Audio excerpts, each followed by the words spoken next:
वह जो सभी इच्छाएं त्याग देता है, मैं और मेरा की लालसा तथा भावना से मुक्त हो जाता है, उसे शांति प्राप्त होती है। जिस व्यक्ति में अहंकार में और मेरा का भाव समाप्त हो जाता है, कुछ पाने की लालसा नहीं होती, वह परम शांति को प्राप्त करता है।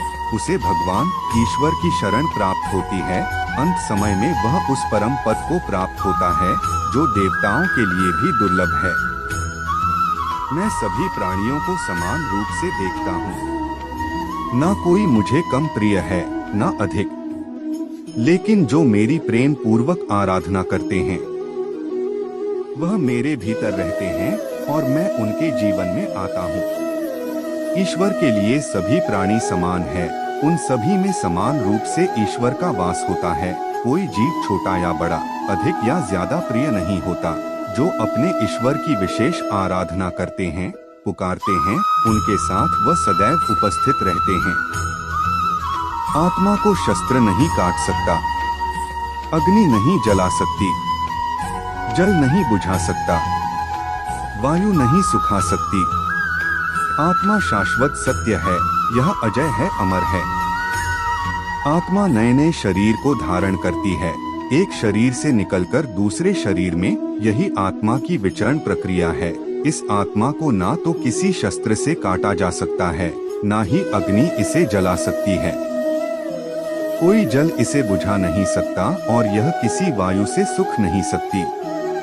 मन ही इंसान या किसी जीव का शत्रु या मित्र होता है। यदि आप अपने मन को नियंत्रित नहीं करते तो वही मन आपका शत्रु मन बन जाता है। और जो लोग अपने मन पर काबू पा लेते हैं, उनके लिए इस दुनिया में कुछ भी असंभव नहीं है। इस संसार में कुछ भी स्थिर नहीं है, परिवर्तन ही संसार का नियम है। यदि जिस किसी ने भी जन्म लिया है उसका मृत्यु निश्चित है, इसे टाला नहीं जा सकता है। और जिसकी मृत्यु हुआ है उसका जन्म लेना भी निश्चित है। क्रोध करने से भ्रम की स्थिति पैदा हो जाती है, फिर भ्रम से बुद्धि कार्य करना बंद कर देता है। और जब बुद्धि कार्य करना बंद करती है तो तर्क शक्ति नष्ट हो जाती है। और जब तर्क शक्ति नष्ट होता है तब उस व्यक्ति का पतन निश्चित है। ईश्वर इस ब्रह्मांड के संपूर्ण कण में व्याप्त है और सबसे परे भी है।